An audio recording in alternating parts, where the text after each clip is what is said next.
मैं Devendra Kumar CGPSC channel में आपका स्वागत करता हूं। हम छत्तीसगढ़ का वीडियो बना रहे थे जिसमें हम लोग पहुंचे थे कहाँ पे, कलचुरी वंश में। कलचुरी वंश को हम लोगों ने देखा कि इसका इतिहास क्या रहा है, इसका हमारे छत्तीसगढ़ में कौन कौन से शाखा से किस किस राजा ने शासन किया। हम उसका एक्सप्लेनेशन वीडियो बना रहे हैं जिसमें हम लोगों ने 3-4 राजाओं को पढ़ लिया। कलिंगराज, कमलराज, रत्नदेव प्रथम, पृथ्वीदेव प्रथम, जाजलदेव प्रथम।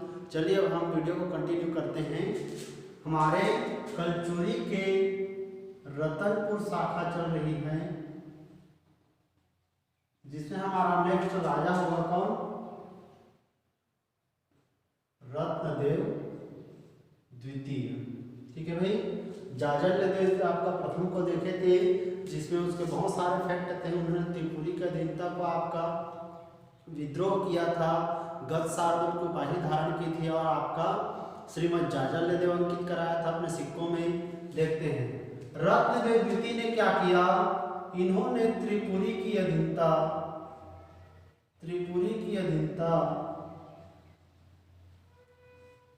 को अस्वीकार कर दिया। जाजलदेव प्रथम ने त्रिपुरी का सिर्फ विरोध किया था कि मैं त्रिपुरी शाखा का आपका नहीं हूं बोल के, लेकिन आपका रत्नदेव द्वितीय ने क्या किया कि उन्होंने अपने आप को पूर्ण रूप से आपका त्रिपुरी से स्वतंत्र शासक कह दिया और अपने आप को क्या कह दिया भाई, त्रिपुरी की अधीनता को पूर्ण रूप से इन्होंने अस्वीकार कर दिया। इसी कारण जो त्रिपुरी है, अगर हम स्थिति देखें तो ये रहा हमारा छत्तीसगढ़। यहाँ पे रतनपुर में शासन चल रहा है किसका, रत्नदेव प्रथम का। और मध्य प्रदेश के क्षेत्र में है कौन सा आपका, त्रिपुरी। अब त्रिपुरी से आपका त्रिपुरी के अधीनता को इन्होंने अस्वीकार कर दिया। इस कारण त्रिपुरी से आक्रमण होगा कहाँ पे, रतनपुर में। और उसका नाम है गयाकर्ण। किसका क्या नाम है भाई, गयाकर्ण का आक्रमण होगा त्रिपुरी से। जा रहे समझाने लोगों को क्यों हमारे अधीनता को अस्वीकार कर रहे हैं ऐसे करके। इसी कारण गयाकर्ण का आक्रमण होगा किसके शासनकाल में, रत्नदेव द्वितीय के शासनकाल में। ये क्वेश्चन बहुत बार पूछा जाता है कि वह प्रथम कलचुरी राजा कौन हुआ जिन्होंने आपका त्रिपुरी के अधीनता को अस्वीकार किया। तो कौन है, रत्नदेव द्वितीय है। त्रिपुरी के अधीनता को अस्वीकार करने के बाद त्रिपुरी से किस राजा का आक्रमण हुआ है, गयाकर्ण का आक्रमण होता है। लेकिन इस गयाकर्ण के आक्रमण को इन्होंने असफल कर दिया। क्या कर दिया, असफल कर दिया रत्नदेव द्वितीय ने, क्योंकि गयाकर्ण हार जाता है और जीत जाता है कौन, रत्नदेव द्वितीय। उसके बाद इनकी और लड़ाई हुई है। उड़ीसा में एक वंश चल रहा था, गंग वंश। उड़ीसा के गंगवंशी राजा थे जिसका नाम था अनंतवर्मन चोड़गम।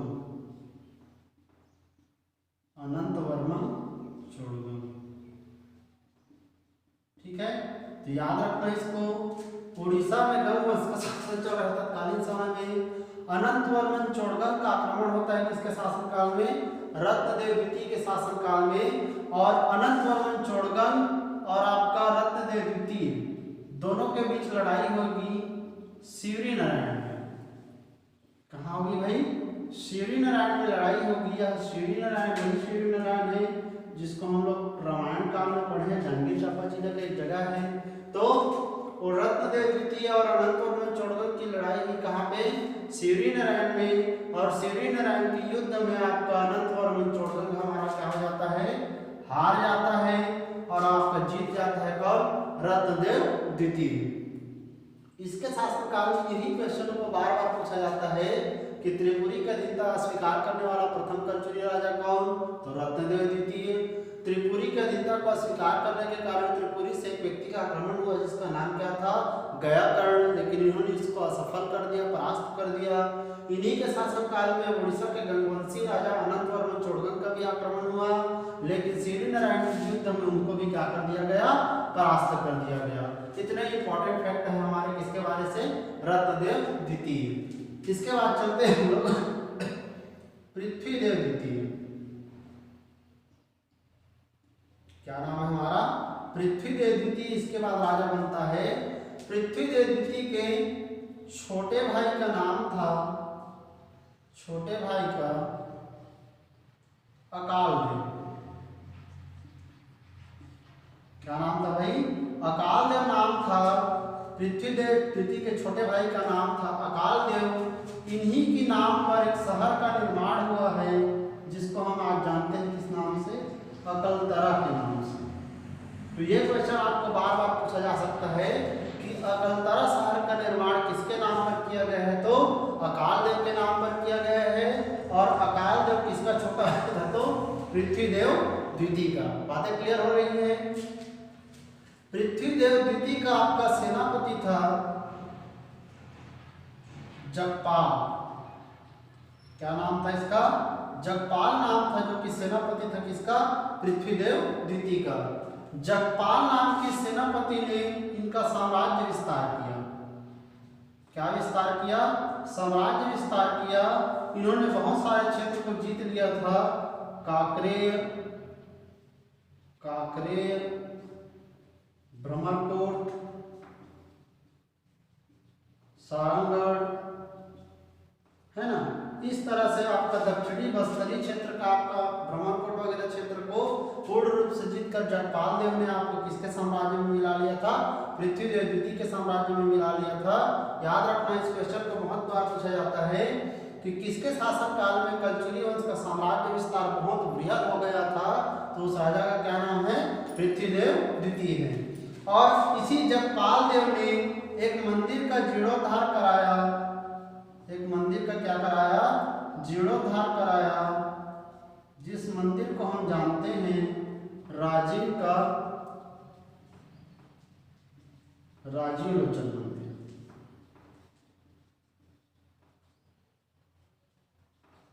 राजीव का राजीव लोचन मंदिर का जीर्णोद्धार कराने का श्रेय दिया जाता है किसको? जगपाल को। और जगपाल किसका सेनापति है? पृथ्वीदेव द्वितीय का। याद रखना, इसमें बहुत सारे हमें मंदिर मिलेंगे जिनका जीर्णोद्धार कराया जा रहा है। हम इससे पहले देखे थे कि आपका जाजलदेव प्रथम ने पाली के शिव मंदिर का क्या किया था? जीर्णोद्धार किया था। इसके बाद हमें मिल रहा है राजीव के राजीव लोचन मंदिर का जीर्णोद्धार करता हो गया कौन? जगपाल, जो कि सेनापति किसका? पृथ्वीदेव द्वितीय का। तो आपको डायरेक्ट प्रश्न पूछा जा सकता है कि राजीव के राजीव लोचन मंदिर के जीर्णोद्धार किस कलचुरी राजा के शासनकाल में हुआ है? तो पृथ्वीदेव द्वितीय का। इसके बारे से और मैं पहले भी आपको पढ़ा चुका हूँ राजीव के राजीव लोचन मंदिर के बारे से। इसकी स्थापना हुई थी 8वीं शताब्दी में और अब लगभग 12वीं शताब्दी में इसका जीर्णोद्धार कराया गया है किसके द्वारा? जगपाल के द्वारा। तो एक क्वेश्चन याद रखना भाई। तो इतना ही फैक्ट है, पृथ्वीदेव द्वितीय के छोटे भाई अकाल देव के नाम पर शहर निर्माण हुआ है अकलतरा। इसके सेनापति जगपाल ने आपका साम्राज्य विस्तार किया। काकरे, ब्रह्मकोट, सारंगढ़ क्षेत्र को जीतकर इन्होंने एक मंदिर का जीर्णोद्धार कराया, जिस मंदिर का नाम है राजीव के राजीव लोचन मंदिर। ठीक है, चलिए इसको नोट कर लीजिए, फिर आगे बढ़ते हैं। भी करते हैं वीडियो को। इसके बाद हमारा नेक्स्ट राजा मिलता है कौन? जाजलदेव द्वितीय। जाजलदेव द्वितीय के शासनकाल में ज्यादा कुछ नहीं है। जाजलदेव द्वितीय के शासनकाल में त्रिपुरी से ही एक आक्रमण हुआ था। त्रिपुरी से आक्रमण हुआ था। जय सिंह का। किसका आक्रमण हुआ था भाई? जय सिंह का आक्रमण हुआ था। और यह जय सिंह क्या हो गया था? असफल हो गया था, क्योंकि आपका हमारा जो जाजलदेव द्वितीय है यह भी एक शक्तिशाली राजा है ना। इसके शासनकाल में त्रिपुरी से आक्रमण। देखिए, त्रिपुरी जो हमारी मूल शाखा है उनका जैसे ही आपका पता चलता है कि छत्तीसगढ़ में जो त्रिपुरी के लोग आपका शासन कर रहे हैं उन लोगों ने विद्रोह कर दिया है, हमारी अधीनता को अस्वीकार कर दिया है। इसी कारण बीच बीच में त्रिपुरी से आक्रमण होता रहता था। उसी परिप्रेक्ष्य में जाजलदेव द्वितीय का त्रिपुरी में आक्रमण हुआ, त्रिपुरी से, जिसका नाम क्या था? जय सिंह। लेकिन यह क्या होता है? असफल होता है। इसके बाद कौन है? जगदेव। जगदेव जाजलदेव द्वितीय का बड़ा भाई था। जाजलदेव द्वितीय का क्या था? ये बड़ा भाई था। अपने अनुज को शासन सत्ता सौंप कर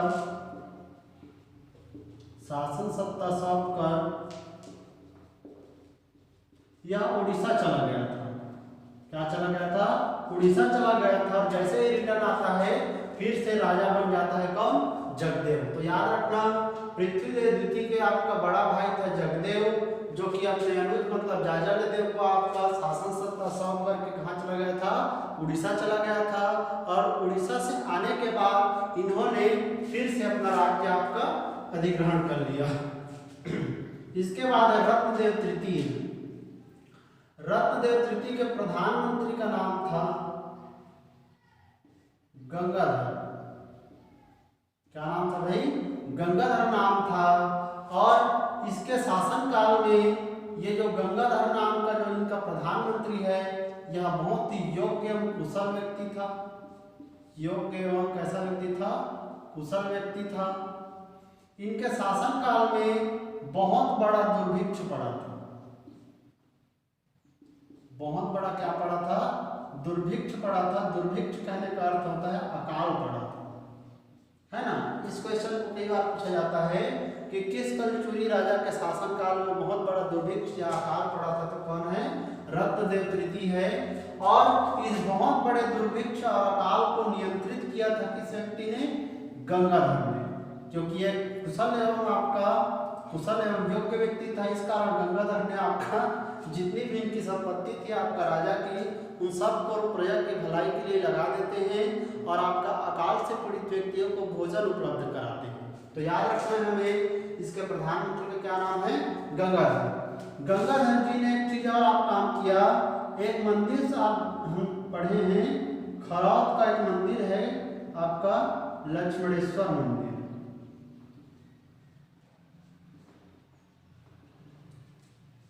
कौन सा मंदिर भाई? लक्ष्मणेश्वर मंदिर, जो कि रामायण काल का एक प्रमुख साक्ष्य माना जाता है। इस खरौत के लक्ष्मणेश्वर मंदिर का जीर्णोद्धार कराया गया है किसके द्वारा? याद रखना है गंगाधर नाम के आपके इनके प्रधानमंत्री के द्वारा खरौत के लक्ष्मणेश्वर मंदिर का क्या कराया गया है? जीर्णोद्धार कराया गया है। ठीक है, तो इस क्वेश्चन को भी बहुत बार पूछा जाता है कि खरौत के लक्ष्मणेश्वर मंदिर का जीर्णोद्धार किस कलचुरी राजा के शासन काल में हुआ है? तो रत्नदेव तृतीय। और किसने किया है? तो गंगाधर ने। क्लियर है बातें? इसके बाद राजा हो जाएगा हमारा कौन? प्रतापमल। प्रतापमल ने आपका षटकोणाकार, इन्होंने षटकोणाकार सिक्का चलाया तांबे का। तांबा का षटकोणाकार सिक्का चलाया इन्होंने। कटार युक्त भी था ये, कटार युक्त। तो इस क्वेश्चन को भी याद रखना है। प्रताप राज ने आपका षटकोणाकार कटार युक्त तांबे का क्या चलाया है? सिक्का चलाया है। 1192 में इनका आपका अंतिम शासन आपका मिलता है प्रताप राज का। और इनके शासन के बाद कलचुरी जो वंश है उसका 300 वर्ष या 250 वर्ष तक कोई जानकारी नहीं मिलती। इस कारण प्रताप राज के शासन काल के बाद आपका इस युग जो चला है जिसमें कोई जानकारी नहीं मिलता, उसको अंधकार युग की संज्ञा दी गई। किस युग की संज्ञा दी गई है? अंधकार युग की संज्ञा दी गई है। तो आपको पूछा जा सकता है कि किसके शासन काल के बाद रतनपुर के कलचुरियों का कोई इतिहास की जानकारी नहीं मिलती है? तो प्रताप राज है। इसी कारण 300 से 250 वर्ष का जो बीच का अंतराल है उस युग को नाम दिया गया है क्या? अंधकार युग। ठीक है, इसके बाद 14वीं शताब्दी में आगे एक राजा मिलता है हमें जिसका नाम है आपका बहारेंद्र शाह। कौन सा है? बहारेंद्र शाह एक राजा मिलता है जो कि आपका रतनपुर शाखा से ही शासन किया है। लेकिन प्रताप राज के शासन के बाद 300 से 250 वर्ष से कोई जानकारी नहीं मिलता, जिसको क्या नाम दिया गया है? अंधकार युग की संज्ञा दी गई है। इसके बाद 14वीं शताब्दी में आपका मिलता है इसी वंश का राजा कौन? बहारेंद्र शाह। तो नेक्स्ट हमारा राजा हो जाएगा कौन? बहारेंद्र शाह। इसको नोट कर लीजिए। चलिए इसके बाद हम वीडियो को कंटिन्यू करते हैं। हमारा नेक्स्ट राजा हो गया है कौन? बहारेंद्र शाह। बहारेंद्र शाह के बारे से देखिए, इनफैक्ट इन्होंने 14वीं शताब्दी में शासन किया 14वीं शताब्दी में इन्होंने अपनी राजधानी रखी है, अपनी राजधानी बनाई छुरी कोसगई। किसको अपनी राजधानी बनाई? छुरी कोसगई को अपनी राजधानी बनाई। और यह जो छुरी कोसगई है वर्तमान में आपका कौन सा क्षेत्र, कौन से जिले में है? कोरबा जिले में है। और इस प्रकार से कलचुरियों की हमें कौन सी क्रम की राजधानी मिली हुई? तीसरी क्रम की राजधानी मिली है। हमारी पहली राजधानी मिली थी आपका तुम्बान, दूसरी राजधानी मिली थी हमारा रतनपुर, अब तीसरी राजधानी मिल रही क्या? छुरी कोसगई, जहां पे ले जाए हैं कौन? बाहरेंद्र साय ने। ठीक है, और यही कोसगई में कोसगई माता का मंदिर बनवाए।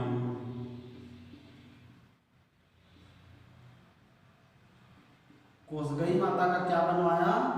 मंदिर बनवाया, है ना। वही क्वेश्चन आपको पूछा जा सकता है कि कोसगई माता का मंदिर कहाँ है? तो छुरी क्षेत्र कोरबा में है। और उसके निर्माणकर्ता कौन है? तो बाहरेंद्र साय।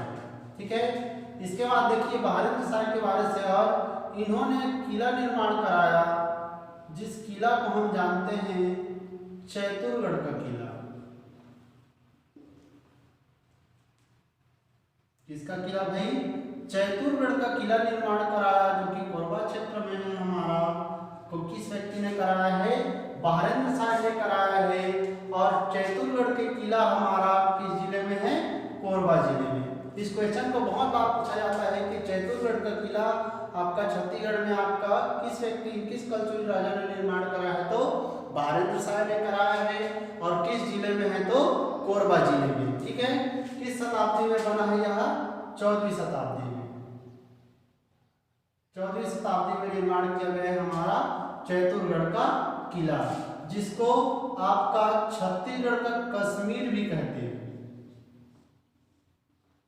छत्तीसगढ़ का क्या कहते हैं? कश्मीर कहते हैं, है ना। कई आपका संज्ञा दी जाती है चैतुरगढ़ के किला क्षेत्र को। एक हम पढ़े थे भाई, याद रखना, एक किला इससे पहले पढ़े थे आपका लाफागढ़ का किला। उसके निर्माणकर्ता कौन थे? पृथ्वीदेव प्रथम थे। उस क्षेत्र को हम लोग आपका छत्तीसगढ़ का चित्तौड़गढ़ की संज्ञा दिए हैं। लेकिन जो चैतुरगढ़ का किला है कोरबा क्षेत्र में, इसको छत्तीसगढ़ का क्या नाम दिया गया है? कश्मीर नाम दिया गया है आपका। किस राजा से इंपॉर्टेंट है? बाहरेंद्र साय से। बाहरेंद्र साय के बाद राजा मिलता है हमें कल्याण साय। कौन है भाई? कल्याण साय। बाहरेंद्र साय के बाद कल्याण साय राजा बना। और जो कल्याण साय हैं, इन्होंने बहुत सारे एक्टिविटीज किए। एक तो कल्याण साय एक अर्थशास्त्री व्यक्ति थे। कैसे व्यक्ति थे? अर्थशास्त्री व्यक्ति थे। इकोनॉमी के बारे में उनको ज्यादा आपको जानकारी मिलती है। और कल्याण साय ने छत्तीसगढ़ में जमाबंदी प्रणाली की शुरुआत की थी। किस प्रणाली की शुरुआत की थी? जमाबंदी प्रणाली की शुरुआत की थी। तो आपको डायरेक्ट प्रश्न पूछा जा सकता है कि छत्तीसगढ़ में जमाबंदी प्रणाली की शुरुआत करता कौन है? तो कल्याण साय है। और ये जमाबंदी प्रणाली की खोज आगे चलकर किया गया मिस्टर चिम्स द्वारा। किसके द्वारा? मिस्टर चिम्स द्वारा। और इन्होंने 1868 में इसकी खोज की। और 1868 में मिस्टर चिम्स द्वारा आपका इसमें बताया गया कि शिवनाथ नदी के उत्तर में 18 गढ़ हैं और शिवनाथ नदी के दक्षिण में कितने गढ़ हैं? 18 गढ़ हैं। और यही गढ़ व्यवस्था चलती थी आपका किसके शासनकाल में? कलचुरी शासनकाल में आपका। इसी कारण हमारे छत्तीसगढ़ की संज्ञा दी गई है हमारा, है ना, क्योंकि हमारा 18 कितना हो गया? 36 हो गया। ठीक है, तो याद रखना है कल्याण साय एक अर्थशास्त्री व्यक्ति थी। इन्होंने हमारे छत्तीसगढ़ में लागू की थी जमाबंदी प्रणाली। जमाबंदी प्रणाली की खोज मिस्टर चिम्स ने आपका 1868 में किया था। और इसी के आधार पर शिवनाथ नदी के आपको उत्तर में 18 गढ़ और शिवनाथ नदी के दक्षिण में 18 गढ़ संयुक्त रूप से हो गया कितना गढ़? 36 गढ़। और यही हमारे छत्तीसगढ़ के नामकरण के पीछे एक कारण बताया गया है। इसके बाद देखिए कल्याण साय भारतीय इतिहास में दो राजाओं, दो मुगल बादशाहों के आपका समकालीन बताया गया है। एक हम जानते हैं हमारे मुगल बादशाह हैं अकबर, और एक इनका बेटा है क्या, जहांगीर। तो आपको पूछा जाएगा कल्याण साहब भारतीय इतिहास में कौन कौन से मुगल बादशाह के समकालीन थे, तो अकबर के समकालीन थे और जहांगीर के समकालीन थे। इसमें याद रखना है अकबर से इनकी अच्छी मित्रता थी। कल्याण साहब की अकबर से कैसी थी, अच्छी मित्रता थी, लेकिन जहांगीर से इनका आपका दुश्मनी था। इसी कारण कई आपको चीजों में बताया गया है कि जहांगीर ने 8 वर्षों के लिए, कितने वर्षों के लिए, 8 वर्षों के लिए कल्याण साहब को बंदी बना दिया था।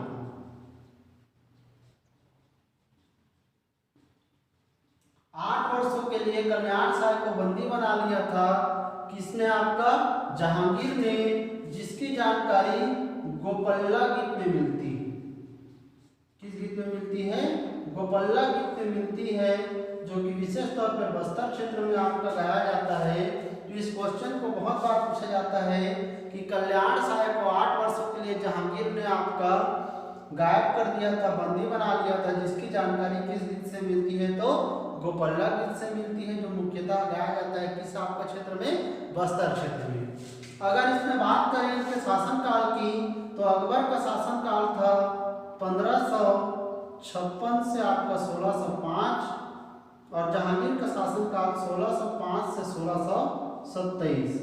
तो ये ज्यादा मात्रा में आपका किसके शासन समय में समकालीन थे, जहांगीर के समकालीन थे। कौन, कल्याण साहब। ठीक है, तो ये बहुत सारे फैक्ट है इसमें जो कि आपको डायरेक्ट प्रश्न पूछा जा सकता है। कल्याण साहब ने जब बंदी प्रणाली की खोज की, जब बंदी प्रणाली हमारा छत्तीसगढ़ में लागू किया, जिसके खोजकर्ता मिस्टर जेम्स ने 1868 में खोजा। इसी के आधार पर हमारे छत्तीसगढ़ में छत्तीसगढ़ों की खोज की गई है। ये मुगल बादशाह जहांगीर और अकबर के समकालीन थे, ज्यादा मात्रा में जहांगीर के शासनकाल में थे। जहांगीर के शासनकाल में 8 वर्षों के लिए इनको गायब कर दिया, बंदी बना दिया था, ऐसा बताया जाता है, जिसकी जानकारी हमें किस गीत से मिलती है, गोपल्ला गीत से मिलती है। ठीक है, इसके बाद हमारा राजा होंगे कौन, तखत सिंह। इसको नोट कर लीजिए भाई। चलिए भाई, हमारे कल्याण सिंह के बाद अब राजा होंगे हमारे कौन, तखत सिंह।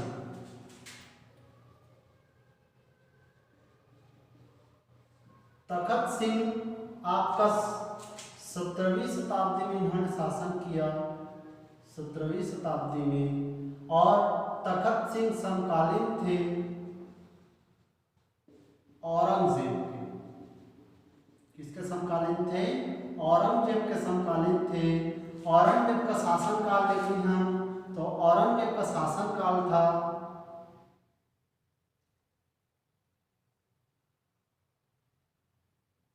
1656 से 1707, 1658 कह सकते हैं।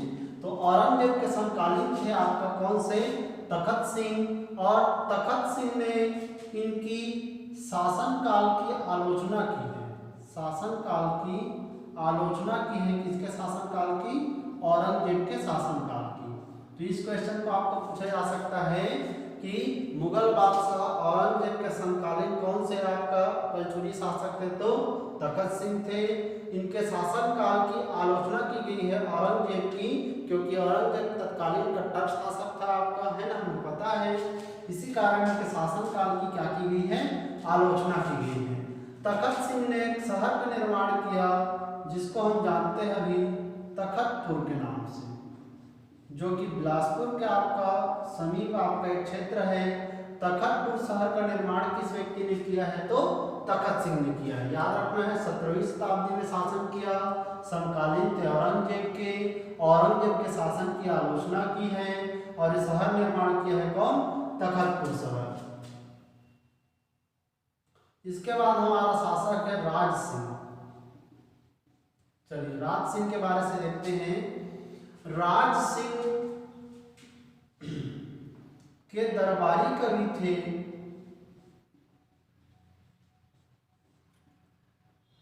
गोपाल मिश्र। क्या नाम है भाई, गोपाल मिश्र आपका दरबारी कवि थे। किसके दरबार में? राज सिंह के दरबार में। और गोपाल मिश्र की एक रचना है खूब तमाशा। क्या रचना है? खूब तमाशा। इस खूब तमाशा रचना में छत्तीसगढ़ के नाम का आपका बोध किया गया है या उल्लेख किया गया है। तो याद रखना आप, है ना, गोपाल मिश्र किसके दरबारी कवि हैं? राज सिंह के। इनकी एक रचना है खूब तमाशा, जिसमें इन्होंने छत्तीसगढ़ के नाम का क्या किया है? उल्लेख किया है। गोपाल मिश्र की यह रचना खूब तमाशा बहुत ही प्रचलित थी। 1689 में यह आपका प्रचलित हुई ज्यादा मात्रा में। यही आपको प्रकाशित किया गया था किसके शासनकाल में? राज सिंह के शासनकाल में। राज सिंह के बाद आपका यह वंश आगे बढ़ता है। सरदार सिंह,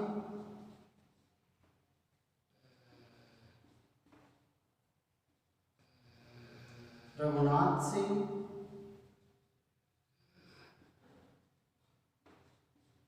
और हमारे मोहन सिंह। ठीक है, देखिए सरदार सिंह, रघुनाथ सिंह और मोहन सिंह, ये हमारे आपका सभी रतनपुर शाखा के शासक हैं। सरदार सिंह आपका बड़ा भाई है सरदार सिंह के आपका बेटे का नाम है क्या? रघुनाथ सिंह। और रघुनाथ सिंह के बेटे का नाम है मोहन सिंह। रघुनाथ सिंह के शासनकाल में एक मराठा आक्रमण होता है। मराठा आक्रमण 1741 ईस्वी में भास्कर पंथ का। किसका आक्रमण होता है? भास्कर पंथ का आक्रमण होता है। किसके शासनकाल में? रघुनाथ सिंह के शासनकाल में 1741 ईस्वी में। और रघुनाथ सिंह तत्कालीन समय में वृद्ध हो चुका था, बूढ़ा हो चुका था। इसी कारण रघुनाथ सिंह ने अपने रानियों सहित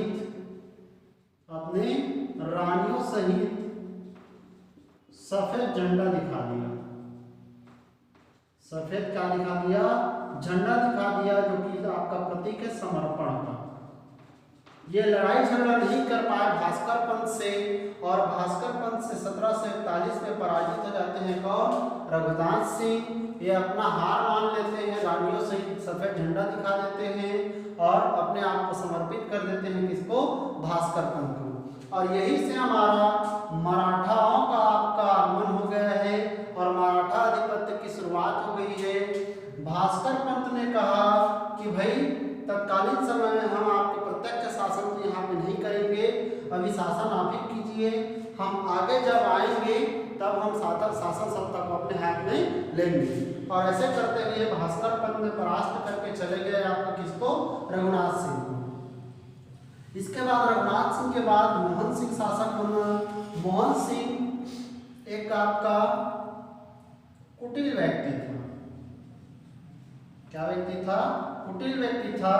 यह मराठों से मिल चुका था, खास करके रघु जी द्वितीय से मिल चुका था और यह चाहता था कि मैं राजा बनूं और राजा बनने के बाद आपका मैं शासन का संचालन करूं। लेकिन इसको क्या पता था कि मराठे लोग इसको भी आपका अपदस्थ कर देंगे। मोहन सिंह अंतिम कलचुरी राजा है आपका कौन सी शाखा का? रतनपुर शाखा का। और मोहन सिंह 1758 तक इन्होंने शासन किया और 1758 में इसके शासन को आपका समाप्त कर दिया गया और छत्तीसगढ़ में प्रत्यक्ष शासन की शुरुआत करेंगे कौन? बिंबाजी भोसला। बिंबाजी भोसला ने 1758 में आपका मोहन सिंह के समाप्ति के बाद अपना शासन स्थापना कर दिया, जिसको हम लोग प्रत्यक्ष मराठा शासन के नाम से जानते हैं, है ना, प्रत्यक्ष मराठा शासन। और इस तरह से हमारे रतनपुर के कलचुरियों के इतिहास का क्या होता है? समाप्ति होती है। ठीक है, तो इसमें कई तरह से आपको प्रश्न पूछा जा सकता है। देखिए कैसे प्रश्न पूछेगा। रतनपुर शाखा के अंतिम कलचुरी शासक का क्या नाम पूछेगा? तो मोहन सिंह। लेकिन रतनपुर शाखा के अंतिम स्वतंत्र कलचुरी शासक का क्या नाम पूछेगा तो रघुनाथ सिंह। ठीक है, इसके बाद पूछेगा रतनपुर शाखा में किस कलचुरी शासक के शासक काल में मराठा आक्रमण हुआ है तो आपका रघुनाथ सिंह। इन्हीं शासक काल में मराठा आक्रमण हुआ 1741 ईस्वी में और भास्कर पंत ने परास्त कर दिया किसको, रघुनाथ सिंह को। अंततः मोहन सिंह बना और 1758 में अपदस्थ करके बिंबाजी भोसले ने यहाँ पे शासन स्टार्ट कर दिया, क्या, प्रत्यक्ष शासन। और इस तरह से हमारे रतनपुर शाखा के कलचुरियों का इतिहास क्या होता है, समाप्त होता है। ठीक है, इसको बार बार पढ़िए, बार बार पढ़ने से आपको याद होगा इसके फैक्ट। हम ज़्यादा से ज़्यादा फैक्ट के चक्कर में आपका जो मुख्य तथ्य है उसको भूल जाते हैं, है ना। हमें अभी आपका पॉइंट वाइज आपका फैक्ट याद रखना है। जब हमारा प्री क्लियर हो जाएगा CGPSC का तब हम मेंस के दृष्टिकोण से और बृहद रूप से इसको पढ़ेंगे। अभी आपको पॉइंट वाइज तैयारी करना है। व्यापक में भी पॉइंट वाइज ही क्वेश्चन आता है, तो है ना। इसी तरह से आप चैनल से जुड़े रहिए और हमारे चैनल को लाइक कीजिए, सब्सक्राइब कीजिए और जितना ज़्यादा से ज़्यादा हो सके अपने दोस्तों को शेयर कीजिए ताकि हम वीडियो प्रोवाइड करा सकें और आपको तैयारी में सहायता प्रदान कर सकें। बोलिए जय भारत, जय छत्तीसगढ़।